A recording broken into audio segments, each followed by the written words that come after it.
Okay. Thank you, Christoph, for the invitation. Thank you for the students and the colleagues, and to welcome me. And then also, Madeline, thank you very much for your discussion.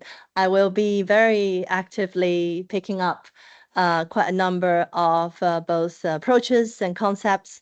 For instance, the use of the audio, the sonic environments as a way of ethnographic method, and also the ideas about ethics, in terms of how much we are actually intertwined in the study itself, and the distancing or the recognition of the authors and the researchers and the participants. So we often think of informants, we also think of, let's say, people in the context, but they're also as much part of, let's say, us producing knowledge, and the necessary credit that we should give them. I have titled the Unruling Ethnography in Relation to Architecture, and I have to thank Christoph for, let's say, triggering that word. I think it's all kind of budding in the number of examples that I would like to share with you. I come from an architecture background, but I work extensively with visual mediums, and actually mediums in general, so filmic mediums, durational mediums, music mediums, language mediums, etc. That seem to be kind of the context which I thrive, and to use it as a lens to rethink space, to rethink spatial practices, architectural knowledge, architecture history and theory, etc. And the term unruly is actually in both ways. So I find that my relation to ethnographic methods or ethnography at large was very much a way to introduce the unruly into architectural practice, to actually introduce the question of the subject, of the user, which we often forget, in the mapping studies, in the plans and sections, in the planning discussions. Who are these people? We assume them to be normal people, assume them to be average, assuming to represent a certain community. And ethnography has enabled us enormously to challenge those categories. But also, actually, hinging on the focus on ethnographic method, it is also how architecture inform a very different lens to ethnographic discussions and process. And I think Madeline has really great examples in showing how we use walking, which is a very much a spatial practice. There's a long lineage of such in architectural history and also urban practices, and how that actually is informing a different articulation of an ethnography at the level of the city and also at the level of the navigational and the experiential. So I want to maybe move on to a sort of general background. So I will spend maybe, let's say, the first half, maybe 20 minutes or so, to explain where I come from and how this kind of juxtaposition of these approach to research and what does it mean for a spatial practitioner and for, let's say, a media theorist, as I often call myself. And I think Gillian Rose's very, very much a classic book on visual methodology that appeared in 2001, documenting also her work across the 18th and the 90s, and also with reference to the previous generation, Stuart Hall's work, as one who has been credited to have founded cultural studies in Britain in a sense of an effort to decolonize. And he was also the founder of the New Left Review, which is also the articulation of the migration issues in relation to language and history. What the quotes that I have captured from Gillian Rose's various parts, there's parts that she talked directly about how ethnography has informed her coining visual methodology.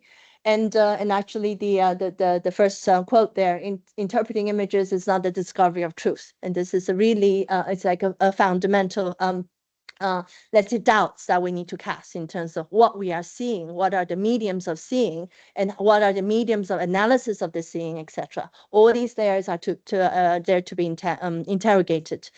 And what is culture? Whose culture? And if you're writing about culture, is it for whom, by whom, of whom? And also sometimes it's even in a historical sense of what, in a sense, because we're all embedded in object, we're embedded in material practice, so we're embedded in spaces, which you could say, is that biological or non-biological? Is that a part of a culture realm or part of what we call a technical realm, etc., political realm? And I think those for me are really important point of departure. in here. And here I'm playing this is collected by the Tate Britain now. So this is John Akenfrob, active filmmaker of today. I would say ethnography is very important for him in terms of both archival research, finding the people in the context, and recasting them in his own creative practice, which is this is a very becoming very signature for him to use this kind of triptych modes of juxtaposing archival images. So this is a tribute to Stuart Hall, who was his teacher. And this, and actually, it's a shame I can't. I mean, this is something you should see in the galleries with the soundtrack, because the soundtrack is all taken from the radios of those times, broadcasting, and how in the visual, actually, cultural tapestry, the migrants have very little chance of representation, right? So there's very the TV culture and let's say high art culture, the Stuart Hall's background, the Caribbeans, and those kind of this multi-ethnic tapestry of the British culture finds actually its way more in the audio system. So on the radios, music or something, and the festival, the carnival, the gigs, the jazz, and so Stuart Hall came from that background, and Akenfrob also worked very much in the audio first to recast his invisible cultural actors, and then to also pay tribute to Stuart Hall. And you can see the question of identity, the question of passage, the question of I am multiple of, let's say, categories. I transgress and embody multiple cultural backgrounds. And those are, and what is the ethnographic method in a very, very visual sense, and also this kind of layering of the voiceover can actually help us to both see the, this is another, I think, if I go back to this slide, the idea about encoding and decoding here. So everything is coded, and also we are coded.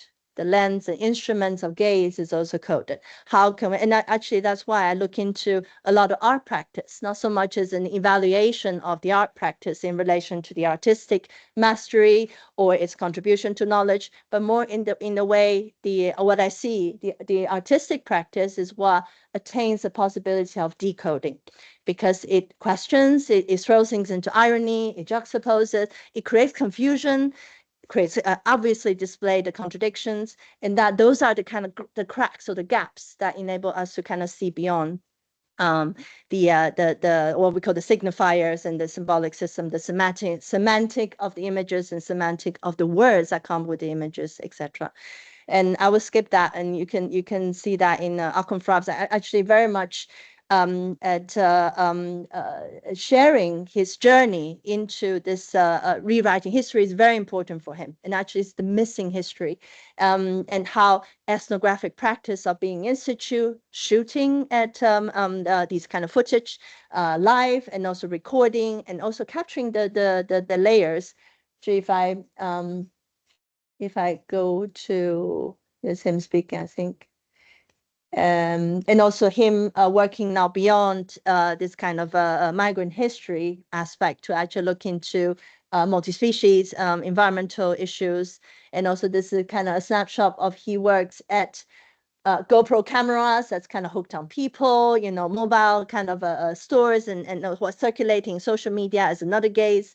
And actually extracting sometimes not so much the visual, but the audio that comes with it, or vice versa. So it could be recording and a set of photo by someone else that he then bring together. So this is creative work, but this is creative work always with the intention of decoding and bringing in a possibility of a new interpretation. And I want to, sorry, I can't get rid of that red thing. I don't know if you must be seeing it. Can I just move this because it's going to be in every title of this? Yeah, there we go.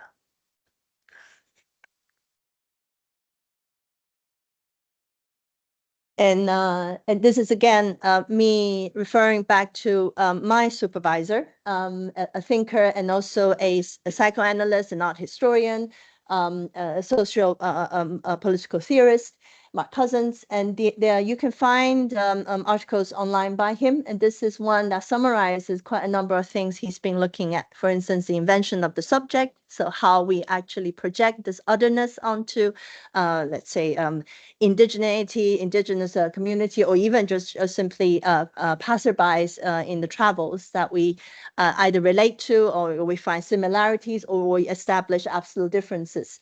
And in the opening, the parts of this, which is a fantastic, a very short article, I highly recommend you reading it.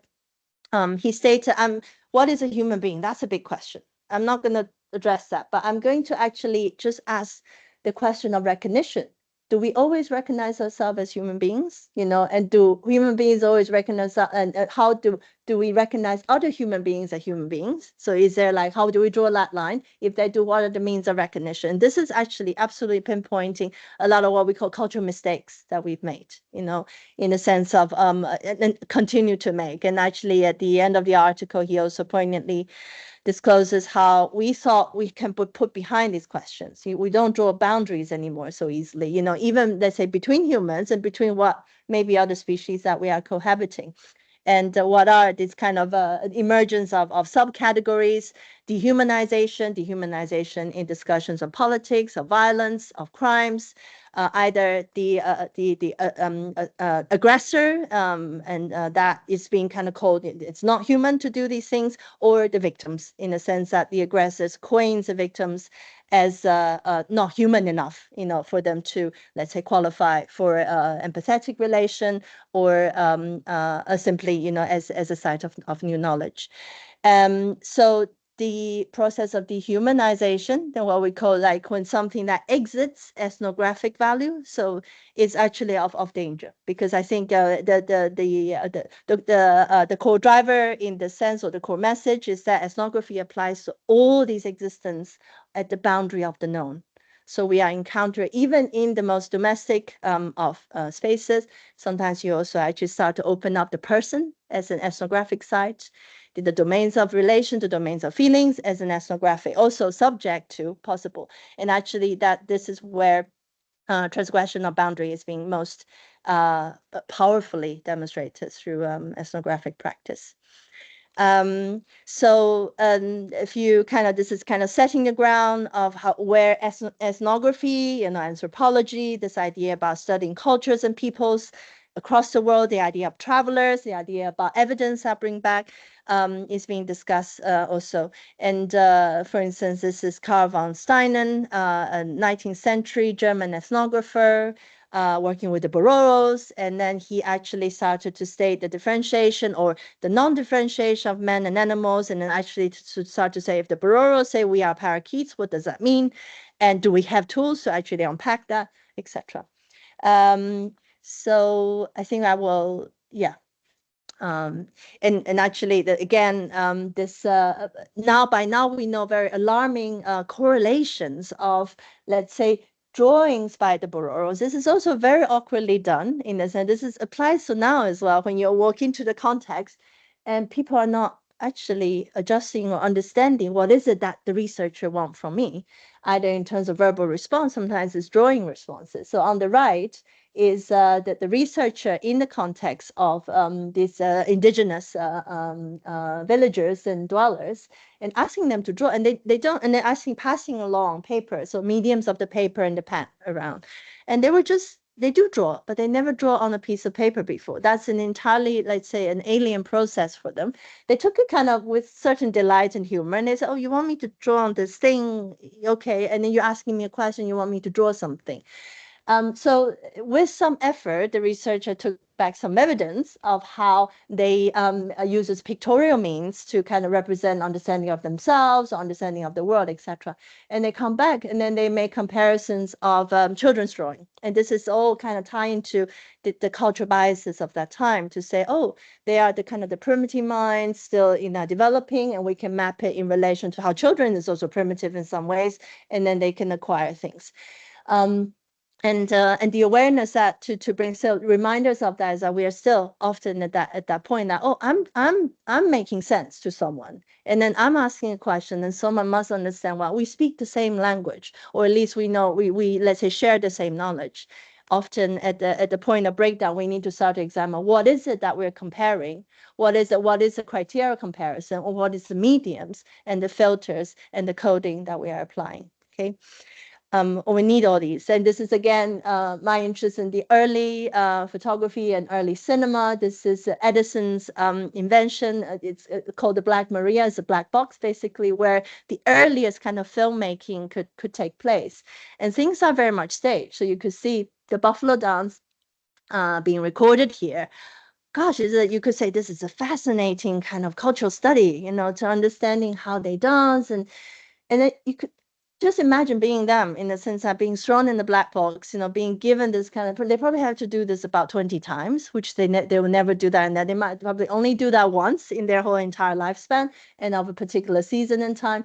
And this the mechanism of recording, what we call the, let's say, tools of knowledge in some ways, is also kind of being very can be very, let's say, aggressive and imposition upon the subject of those being researched. And then I'm just comparing. So you have the sort of the oud culture from the urban scenes of the dancers, and this, I mean, the dancer, of course, there's a whole stories about the aesthetics of how the dancing of that time, kind of emulating flowers, emulating organic forms, and then you have this kind of ethnographic interest, all taking place in this black box, all being disseminated as knowledge. Okay, so what does that mean? Now, how do we relate to both the process and the material outcome? And this is, of course, open access in via the U.S. Congress as open knowledge. So where do we stand being given that? And so this is just a kind of categories of how we see, and this we can also, I'm going to slowly kind of march further into the depth of the architectural research of today. This idea of ethnography can be applied at large, and it should be applied at large, because we are all tied in our condition of existences with magic, with superstition, with senses of coldness, and with imagination, or this idea about I am Napoleon and etc. Is that an identity that one can carry, or does that identity also infringe or implies, let's say, other, let's say, judgments, such as craziness and such as absurdity? And in a few seconds from this, and I want to kind of mention how Aby Warburg, as a very famous art historian, and actually how much both ethnography and anthropologists inform his radicalization of architecture, of art history.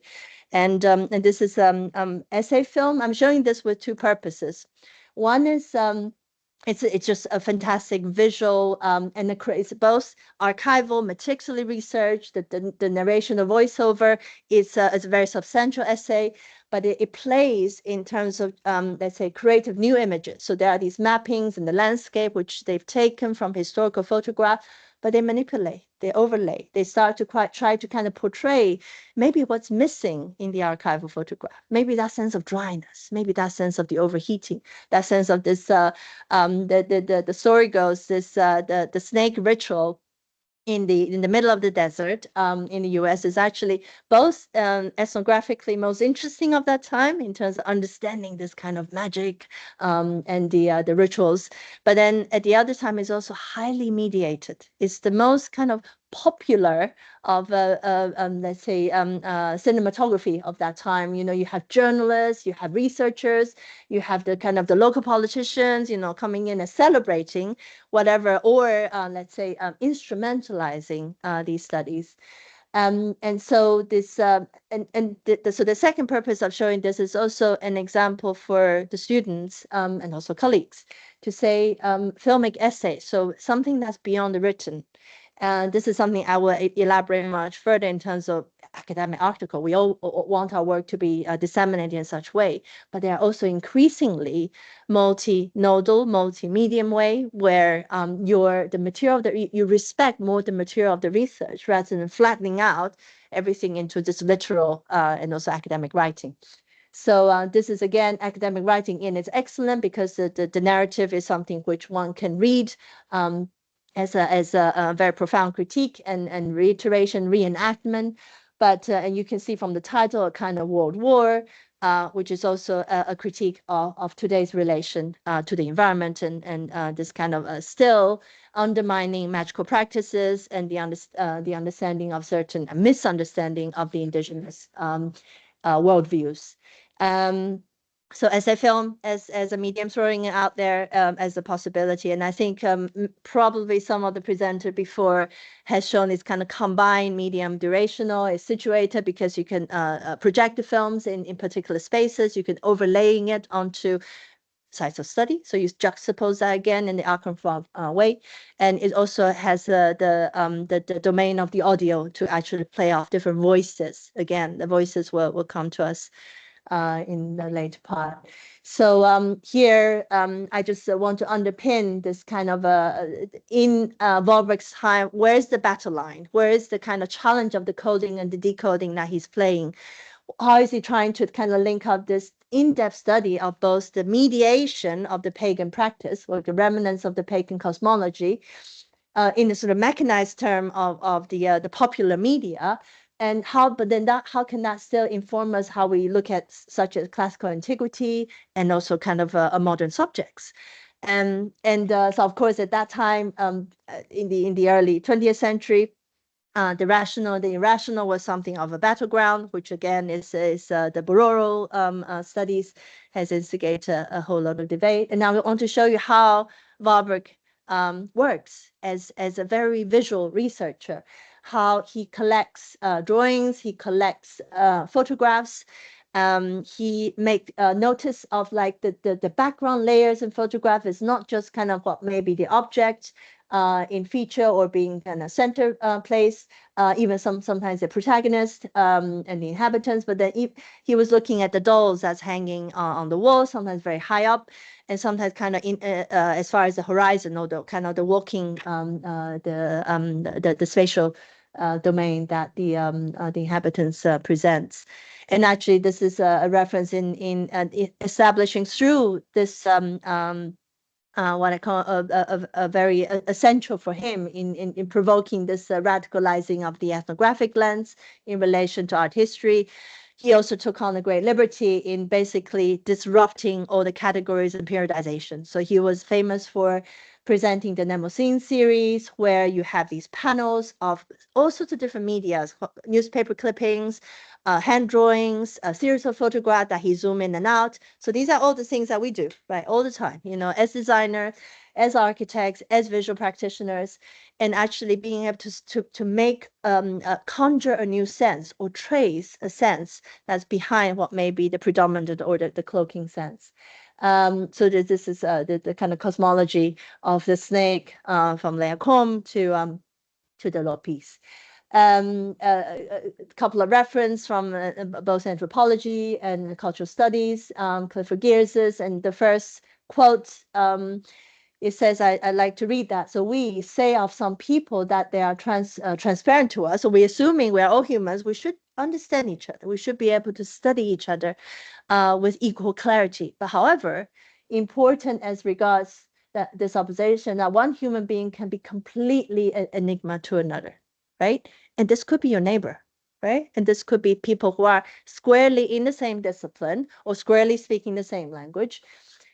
So being able to oscillate that, we can understand each other, but we also do not understand each other. It's a really, really important reminder. So this is where Clifford Geertz is trying to open up. So this open interpretive structure, there's a structure, there's a necessity of thick description. And thick description is where I find is not only using words, but it's actually the totality or attempting to kind of a totality of the living experiences in all its kind of mediation. And Georges Perec, as you would all know, a writer, a literary inventor, I would say, who actually wrote Species of Spaces, and you can find elements in there where he subjectified the room. He actually started to both alienate that living room and kind of make the kitchen a bit strange, and transform our relation to the thresholds, and then to actually, and then I would say this opens up an ethnographic lens to how we see an airport and how we see, the carpet in someone's next to someone's bed. This is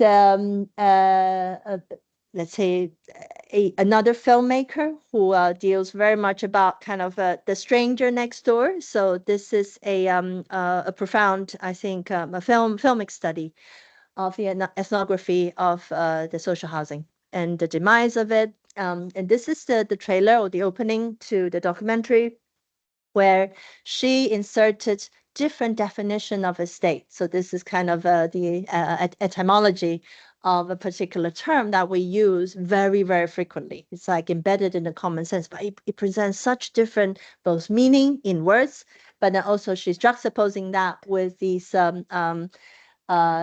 footage that she's taken from. They're basically friends she's made, and she grew up in a state.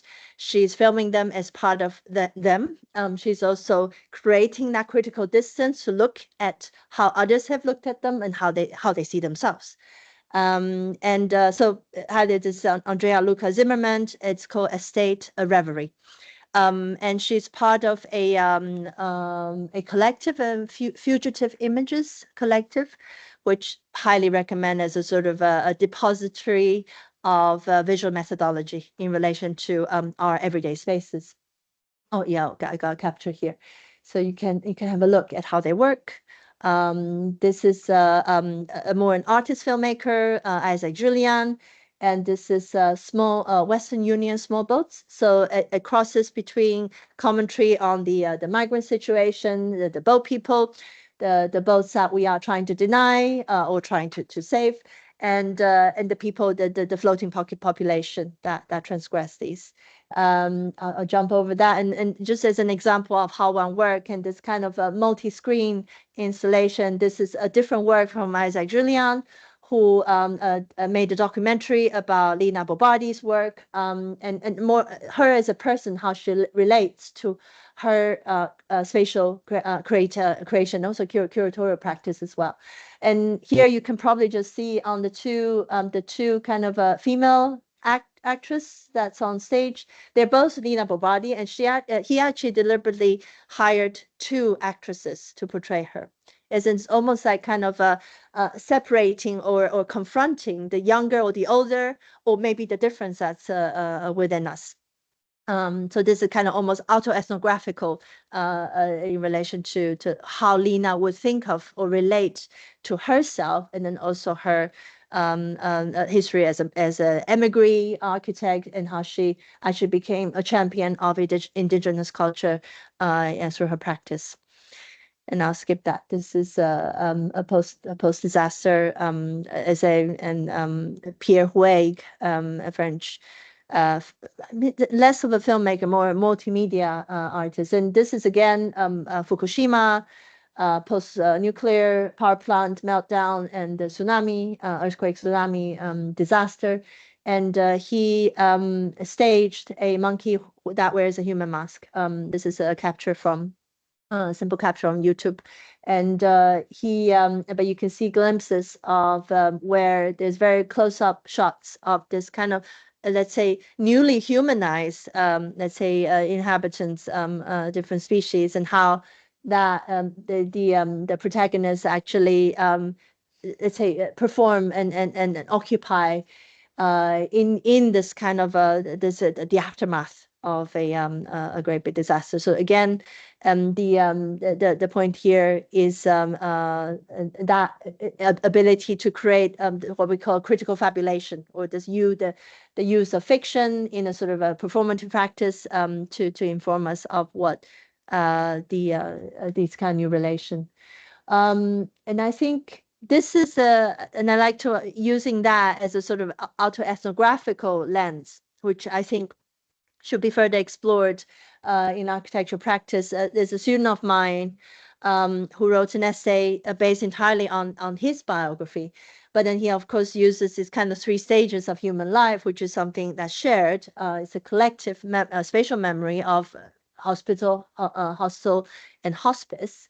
and to use. And this is a little bit of a collage of the three aspects of this discussion, where he switches between talking about himself, but then also talking about the companionship, and then the spatial occupation that emerges from as close up as sort of the tattoo of the number, the flat number that he had for his first apartments, and then the spatial study, and that actually the image of the hospital is an AI generated, where you create prompts. So these are all what we do as architect or architecture students, and that all become a form of both alienated and detached study, but then also how we actually can step in to these moments in life and make it. And I think that goes back to Madeleine's message of the astonishment, how the ethnographic lens can create such astonishment of a new knowledge. And he actually did eventually move from the essay to the research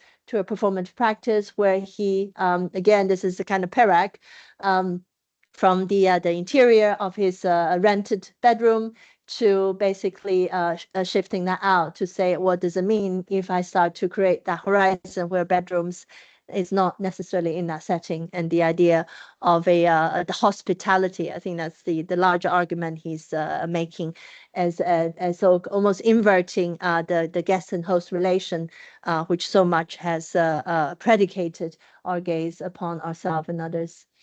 And I think I'll skip this one. And I actually had a great session with a collective writing exercises. So here you could see this is a session actually on the affect theory, so autoethnographic, auto-theoretical methods in writing together. So this is all kind of writing on this great book called The Hundreds by Lauren Berlant and Elizabeth Bennett, and how we actually call this exercise the 99. So every time you write, you only write in 99 words, and the accumulation of 99 words, and the kind of the daily taking photograph, and just like Madeleine's like kind of exiting her place and taking a shot of the apartment, that kind of a sensitivity and accumulation of observation, and the power of reflecting on that in relation to companionship in the group, proven to be really powerful. It was it was a fantastic process.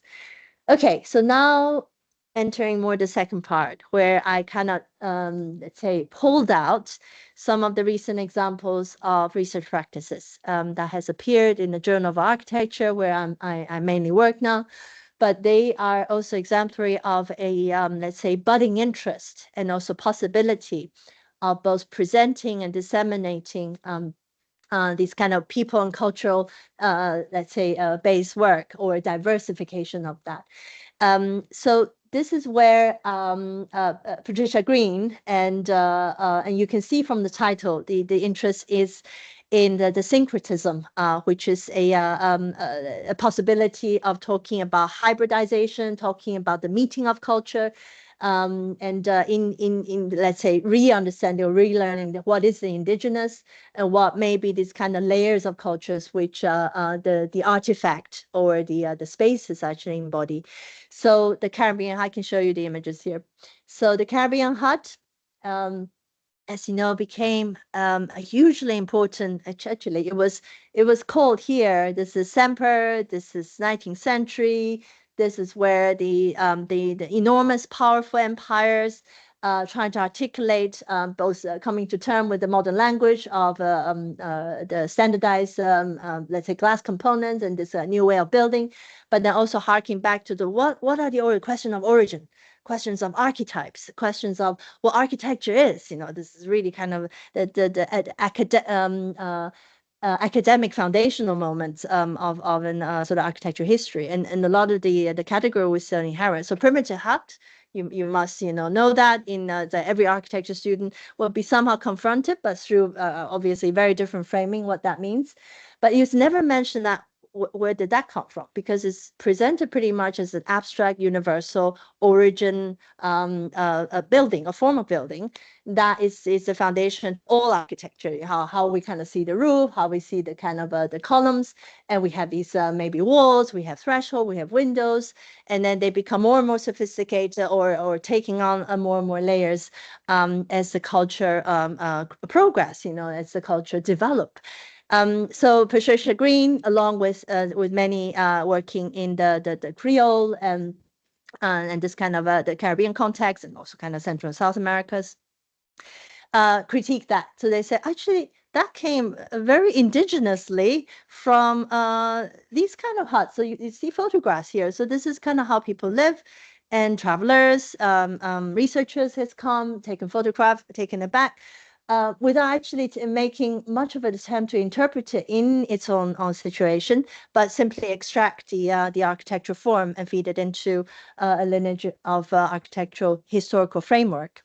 And Patricia Green, I think, is really great to. I think this hinges on both her.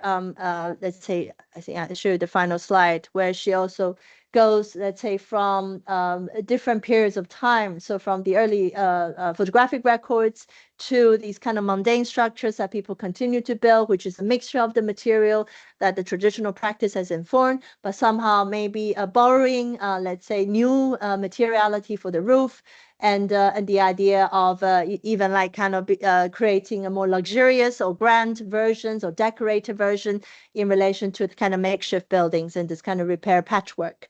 So she's kind of created a whole anthology, and by very much keeping to the ethnographic lens. So she knows the people who lives there. She actually is in contact with the community. She knows who repairs. She knows who actually other historians who is also photographing, and that kind of care presents a really beautiful kind of a new lens. So I go back to this slide constantly because the hut, the primitive hut, should be called the Caribbean hut. Let's say through Patricia's argument, but then also the idea about how do we call it, the nomination of these spatial structures, and are we looking at archetypes or simply just a makeshift shed? So if I go on to the next example. Katharina Nord, another big effort in post-colonial studies, and this in a very different context of South in Africa, in South Africa, and she, if I go down to here, also very much engaged at an everyday level, at ethnographical level, with the people who live there. She was visiting how the argument goes from the what we call this idea of this basically suburban housing model, but in a very, very reductive sense of two-room structures being, in a way, you could see that drawing being deployed across this new town. And this will be, let's say, the housing for the workers that's going to come into the new industry, et cetera, et cetera. And that's all well known. And she was referencing that. But then what she is adding to that layer of knowledge is what we call the empowerment of the makeshift. So she's discovering structures which is not at all drawn in plans, but appears in real life. So additions, new rooms being created. You can see, let's say, maybe in the next slide, you can see kind of these sheds being built, kind of sometimes neighboring the next house, and in the gaps of these kind of singular and separate suburban deployment. Of what they call family homes, which it's not indigenous. It's an imposition of a foreign typology. Is actually being slowly, let's say, adapted and intimated into the practical needs of the family. So pretty much none of these house a single family. It's all kind of brothers and sisters come, different generations live together. There are helpers that come in seasons, and these kind of makeshift sheds, which are actually proper architectural typologies. Now it's not being documented and actually being drawn up, actually feed back into maybe cultural protection, in the sense that it shouldn't be removed if we have a further renovation project or redevelopment project coming in, and to actually argue the case of this is a fully valuable and fully valid and fully ingenious way of reinventing living spaces and with very, very scarce resources.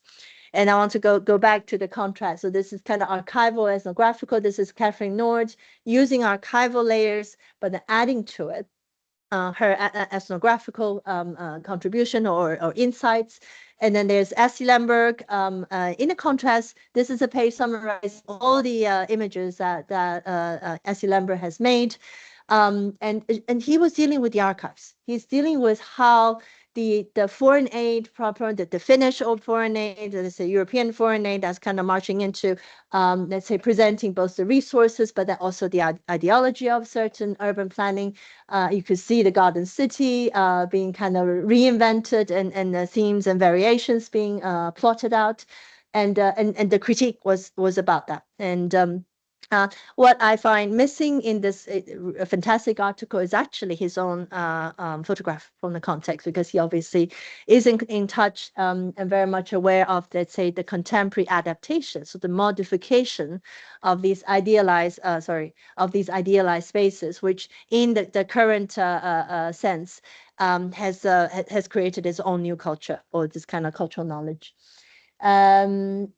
Then this is again a great contribution to the journal, but also at large to what we call refugee architecture, or in some of the discourses is called the refugee heritage in some ways, and how architecture plays a part. So Dima, it's a collective work, and it's across a series of very long residential research. Where she and her team work very closely with the humanitarian aid, and also with this kind of transient residents in the Jordanian refugee camps. What's great is a little bit like Patricia Green's effort to diversify the terms that we use to describe a very familiar space, or sometimes a very normalized space. And she actually introducing Arabic terms, the nomra, the sitara, the hosh, and the hammam, as a way to give name to these makeshift spaces, to this kind of you could call it sort of indigenous. It's kind of displays indigeneity that the traditions of certain living remanifest itself in this new setting of a refugee camp, which is totally dehumanized in many ways. So the humanitarian aids often appear as highly dehumanized because you have these kind of tents that's completely universal. You have these kind of the spacing of the grids, and you can see a summary of some of the images that Dima has chosen to present. So historical images, the kind of this very dehumanized deployment of what we call emergency dwellings and refugee camps. And then slowly she started to reveal to us, and this is again, and the settlement photograph, and also her architectural analysis, and further, like she's actually trying to use the Arabic category to start to tell us more. And you can see how the plans are drawn always with kind of additional elements, which often the planning documents don't contain. She goes actually also to agreements that's being made within the kind of let's say they have different areas, which has a different let's say both aid team and also the residents groups, and how they discuss. And this, I think, it's a very for me a very informative move, where she actually again takes maybe photographs and started to interrogate the photograph by highlighting certain elements, and then to tell us that actually just by hanging those cloths, it's not random, it's not just aesthetic, it is actually creating a new threshold and a new entry point, a new kind of guests, where guests can actually, let's say, take off things or deposit things, and things can be stored as well. And you see these camp photos being very carefully and sensitively analyzed through visual means. And here's more about kind of things like toilets, kitchens, thresholds, courtyard, and those are the things where her Arabic terminology also pay tribute to the traditional practices, and also this kind of local reinvention of those spatial elements. This is a hammam, where so there's infrastructure of toilet and ducts, and but then they rather than let's say subsuming themselves into this like public realm of the toilet infrastructure. There's a very kind of a low cost, a very subtle way of creating a sort of a private corner that runs off the public kind of drainage and toilet system.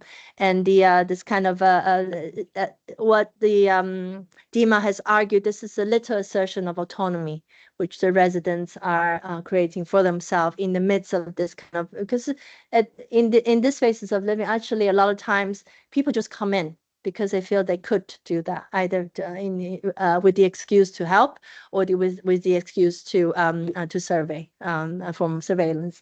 So this is again the residents' effort to spatialize, to give themselves a certain dignity of their own ways of living.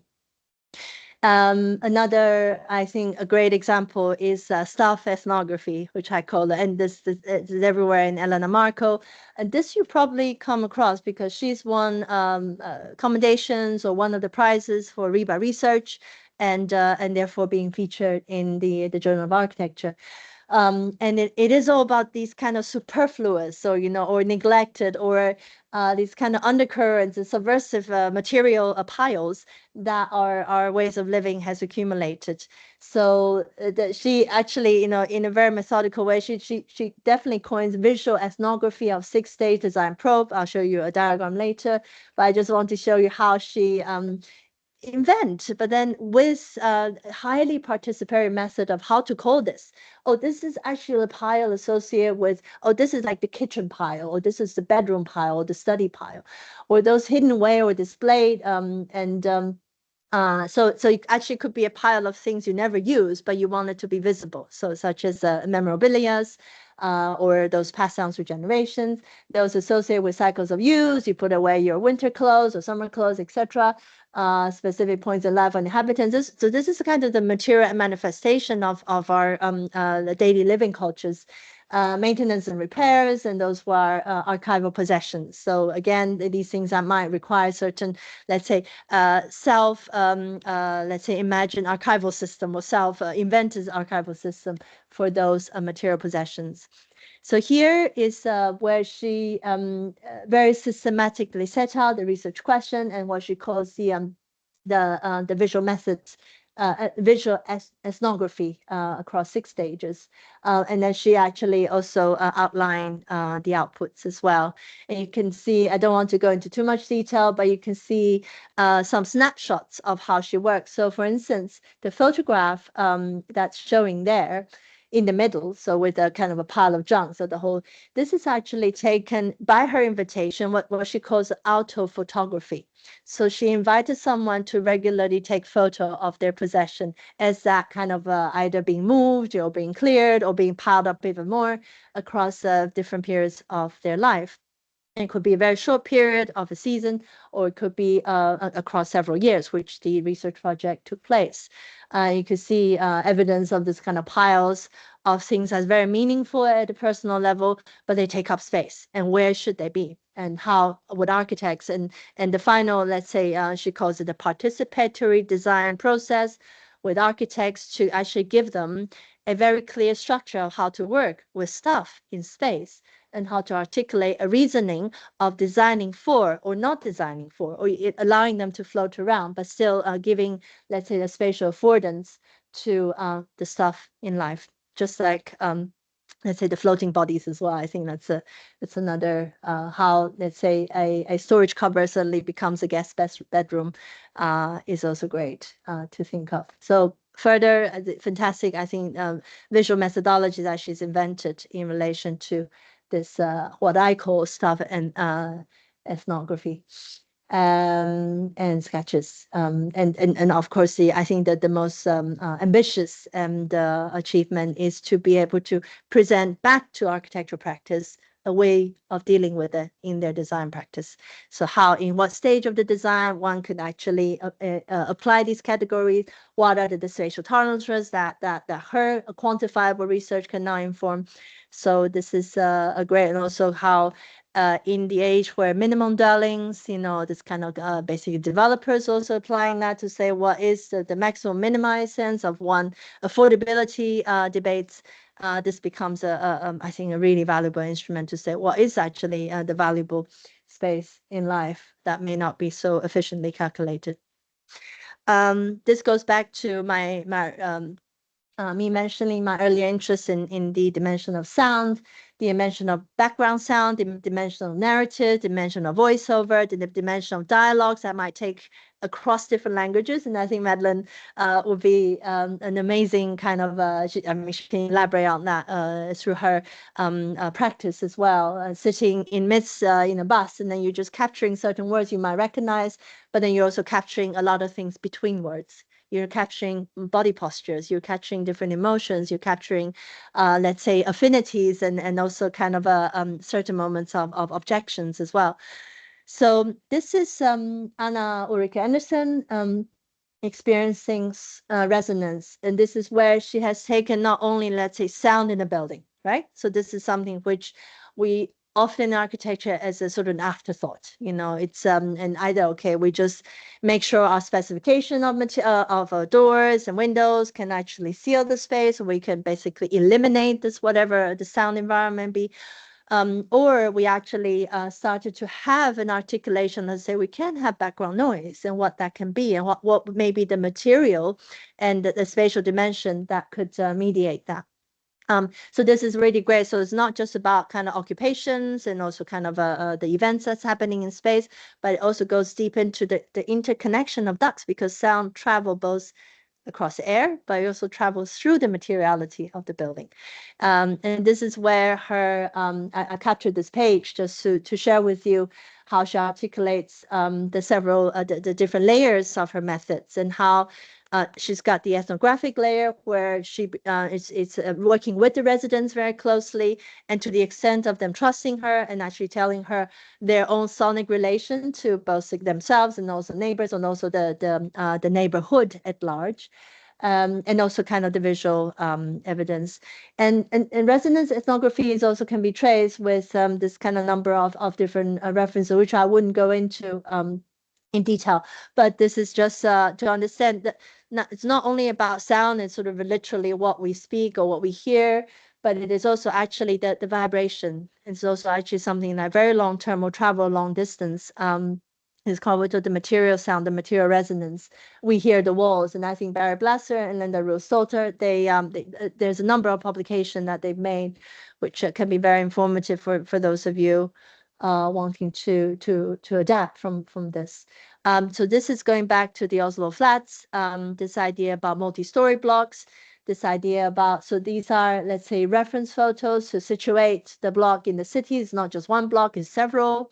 And it goes back to also this idea about the estate. It's always collected, always multiple. And then this kind of typical plan that most of these blocks would share, and this idea about adjacent walls, the idea about shared corridor, etc.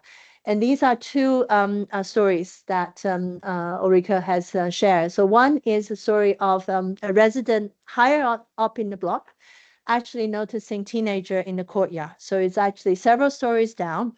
Teenagers hang out and speaking a different language. So this idea of someone having a sonic experience that's external to their immediate personal space, but infringing on them. That's starting to form an opinion about, I don't like that, or I do like that, or say, oh, that's welcoming, or that's not welcoming. And then even pushing to the extent of voicing it to say, actually, we shouldn't allow these people loitering around here because they are, first of all, disturbing me, and etc. So you have this kind of noise as a nuisance case. Which is kind of being revealed. And actually, the Ulrika was able to also tell us a little bit about the resident is also someone who actually felt marginalized from the city. So it may relate to the LGBTQ, relate to kind of gender discussions, it may relate to migrants. So their kind of resident themselves is also kind of feeling that they're sort of squeezed out and being somehow have this kind of insecurity that the greater city has imposed upon them. Now look onto another, let's say, type of spatial occupation in its immediate environment, and becoming, let's say, concerned in that way. The other one is a very normal circumstances of flat renovation. So ideas about changing, having builders in, fixing things, sometimes making it adaptable to different kind of residencies for families or for single dwellers. The idea about, of course, commodification. So you should create a additional bedroom so that the flat could sell better. So this happens all as a normal scenario. So how is that the right that a resident claim towards is kind of a sonic basically dominance. So the noise that comes from drilling, the noise come from retiling, the noise come from kind of clutter of the builders coming into flat. How is that going to, let's say, be respond or influence the social relation about that. And also that the physical change of the building relates back to how we read the typology, also relating back to what may be permitted or encouraged in terms of or open practice or regulated in terms of the adaptation now with the renovation of a multi-story residential blocks, which is a big issue of today, both ecologically and socially. And I think this will be one of the final example I will share. And that relates very much to Madeline's points about being aware of the ethical implication of ethnographic research. And actually, what it does when this is Isabelle Doucet, is the author. And she was actually someone who was writing about, in a way, a fascinating history of counterculture. This is actually someone, Jon Jensen, the suburban 1970s suburban Belgium, and Isabelle Doucet. So the author, the researcher, has very close personal relation with the family and the next generation of family. Therefore, has in a way very privileged access into photography, plans, stories, narrative, conversations. But then she's also starting to well, Jensen is no longer around to, let's say yes or no. And he also while Jensen, who is the protagonist, the architect, who also runs a department of architecture, who has very much in the kind of countercultural scene of the in Belgium of that time, has been always very reluctant to publicize, particularly this project, but also many other kind of the kind of what we call the immersive practices or the situated living practices. And for the simple reason, this is personal. This is we are doing something interesting. It relates to my wife and my kids, and we are building all these things. There are certain things I like to share, but I might not want it to be publicized or might not want to talk about it in public. I'm fine to talk about it across a cup of tea, but not. And and also because of Isabelle Doucet's closeness with this kind of object of investigation, or you can subject of investigation, that she started to become aware, well, now there's no longer that kind of reminder from the key protagonist. How should I deal with this material? I mean, probably no one's going to say no because things are kind of semi-public, but I'm aware that the reluctance, or what in here I say the choice to remain silent, which is being picked up. So what does it mean, however, to dedicate scholarly attention to a project that seems to avoid historical attention? So the protagonist of the project has certainly highlighted and become very noted for reluctance to speak in public about the nature of such projects, and how highlighting such histories and stories come with ethical responsibility. So this is, again, I think, a really important ethical note to how we work, and how you may also have very privileged access to your subject of study, and how could you actually continue to be aware of those boundaries and be responsible for maybe how they feel about it. And sometimes, and I have known of researchers who, I mean, first of all, photograph needed consent, and all these things in publication we are very vigilant about, but there may be even kind of much further along the line in your research that you're already almost aware or noting that. So yeah, I understand. I got that photo. I learned a lot from that photo, but maybe that photo shouldn't go into other places or shouldn't be fed into certain, just automatically into a research forum, etc. So we need to be aware of those lines, because we can't rely, and we shouldn't rely on certain kind of universal rules about it. And this is where we look after each other. And this is a very important principle. of discovery. And it goes back to actually Madeleine's final quote, which I love, which is not so much about bringing new knowledge, contribution to new knowledge, which we are all, let's say, excited by and enriched by, but we are also there to actually take up the responsibility of and this kind of cultural competency, which is also a form of care we have upon one another. I don't think I need to. This is again some of the ethical, I would say, prompts. Saditia Hartman is someone who is trying to rediscover characters or protagonists in history, Black history, particularly slave history, and what she uses is speculative fiction. You may also find yourself having to fictionalize. What is that kind of almost that missing image? What is that missing utterance? Or what is that missing story? And be very, very open about it. This is something that I have fictionalized, but I have fictionalized based on pretty much all the what we call factual evidence of a historical circumstance. And bell hooks, I think this again very much well known. And I want to attribute Lisa Blackman especially for her work on hearing voices, because she also influenced, I think, the value of Ulrika Anderson's work in the Montessori flag and kind of on the sonic ethnography. And Blackman was someone who articulating the socio-political importance of, for instance, negative states of being, and this idea about strange abilities, and she calls it the source of haunted data, and as a new domain of ethnography.